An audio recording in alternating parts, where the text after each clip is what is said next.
Saudaraku yang kekasih di dalam Tuhan Yesus Kristus, saya membaca Alkitab dan saya terkejut saudaraku karena saya menemukan ternyata ada satu dosa yang begitu dimurkai oleh Allah sehingga Allah perlu menyiapkan satu hari khusus untuk menghukum dosa tersebut saudaraku.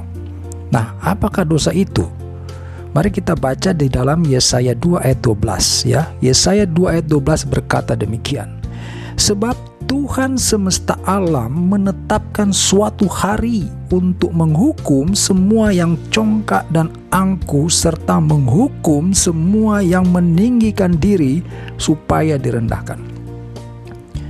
Jadi tidak ada dosa lain di mana Allah sampai perlu menyiapkan suatu hari khusus untuk menghukum dosa-dosa tersebut selain daripada dosa ini saudaraku ya, kecongkakan, keangkuhan, kesombongan ya, meninggikan diri.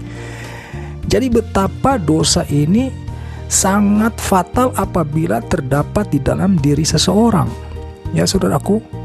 Sekali lagi saya bacakan, sebab Tuhan semesta alam menetapkan suatu hari untuk menghukum semua yang congkak dan angkuh serta menghukum semua yang meninggikan diri supaya direndahkan. Nah, apakah congkak itu? Apakah sombong itu?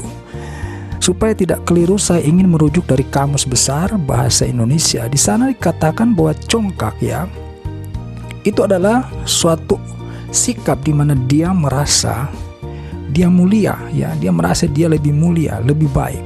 Dalam hal apapun ya saudaraku, misalkan dalam hal kepandaian, kekayaan, kerohanian pun demikian. Merasa diri lebih rohani ya, merasa diri lebih baik.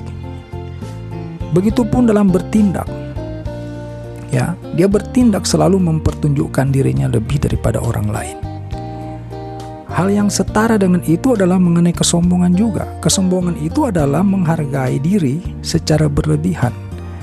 Jadi orang yang menghargai dirinya secara berlebihan itu kategori sombong. Nah, ada banyak cara orang untuk menjadi sombong saudaraku ya. Ada banyak cara orang untuk menjadi sombong. Tetapi yang ingin saya soroti, yang paling ingin saya tekankan di sini adalah ketika seseorang tidak menghiraukan firman Tuhan. Nah, ini adalah kesombongan juga saudara ya. Orang yang tidak menghiraukan firman Tuhan, tidak mengindahkan firman Tuhan, itu juga kategori sombong. Mengapa? Karena siapalah kita manusia sehingga kita dapat hidup tanpa Tuhan, saudaraku ya. Engkau bercita-cita ketika engkau mati ingin hidup dalam kerajaan sorga ya, dibangkitkan hidup di dalam kerajaan sorga bersama-sama Yesus Kristus. Tetapi di dalam perilaku hidupmu sehari-hari, engkau sama sekali tidak mengindahkan ya, engkau tidak menghiraukan firman Tuhan. Firman Tuhan itu adalah kata-kata yang keluar dari mulutnya Allah Sang Pencipta ya, Bapa yang di surga. Kalau kita ingin hidup seturut dengan kehendak Tuhan, maka tidak ada cara lain selain kita melakukan apa yang difirmankan oleh Tuhan.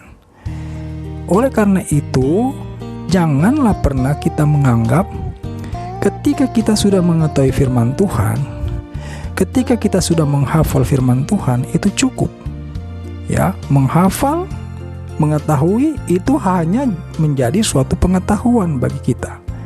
Ketika saudara menghafal firman Tuhan, ketika saudara mengetahui firman Tuhan, itu baru menjadi pengetahuan. Saudara harus melakukan firman Tuhan itu, baru saudara dapat hidup berkenan di hadapan Allah. Ya, kita semua perlu melakukan firman Tuhan agar hidup kita berkenan di hadapan Allah. Firman Tuhan itu adalah pedoman kita, saudaraku. Ya, oleh sebab itu ketika ada orang yang tidak menghiraukan firman Tuhan, ada orang yang tidak mengindahkan firman Tuhan, merasa dia bisa tanpa Tuhan. Ya, ini adalah kesombongan. Dan firman Tuhan yang kita baca tadi sangat jelas berkata Allah sangat murka dengan dosa kesombongan ini sehingga dia perlu menyiapkan satu hari khusus untuk menghukum semua yang congkak, yang angkuh, serta menghukum semua yang meninggikan diri. Hari ini ketika kita mendengarkan firman Tuhan ini, jangan menunda saudaraku ya. Ini serius. Perkataan firman Tuhan tadi di dalam Yesaya 2 ayat 12 itu sangat serius. Jikalau di dalam diri kita terdapat sifat kesombongan, kecongkakan, keangkuhan, apapun wujudnya, segeralah untuk menyadari itu. Belajarlah untuk rendah hati. Bagaimana kita dapat rendah hati? Kita harus mulai taat kepada apa yang dikatakan firman Tuhan. Karena hanya firman Tuhanlah yang dapat memerdekakan kita dari segala belenggu kesombongan itu. Demikian firman Tuhan ini, kiranya saudara memperhatikannya dan melakukannya di dalam kehidupan kita sekalian. Terima kasih atas perhatiannya. Sampai jumpa pada renungan lainnya. Haleluya. Amin.